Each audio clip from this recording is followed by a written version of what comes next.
తిరుపతి జిల్లా చంద్రగిరి నియోజకవర్గం పాకాల మండలంలోని వల్లివేడు పంచాయతీ మహిళలతో బుధవారం పులివర్తి సుధారెడ్డి ముఖాముఖి కార్యక్రమం నిర్వహించారు. పంచాయతీలో గల సమస్యలను అడిగి తెలుసుకున్నారు. ఈ సందర్భంగా పులివర్తి సుధారెడ్డికి మహిళలు హారతులు పట్టి తిలకం దిద్ది ఘన స్వాగతం పలికారు. అనంతరం గ్రామంలో వెలిసిన అమ్మవారిని దర్శించుకొని ప్రత్యేక పూజలు చేశారు.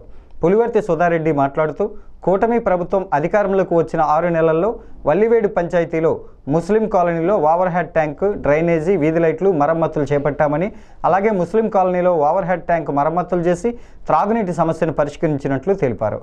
ఈ సందర్భంగా పంచాయతీలోని ప్రజలు ఎమ్మెల్యే పులివర్తి నానికి ప్రత్యేక ధన్యవాదాలు తెలిపారు. ఈ కార్యక్రమంలో కూటమి నాయకులు, కార్యకర్తలు, ప్రజలు పాల్గొన్నారు.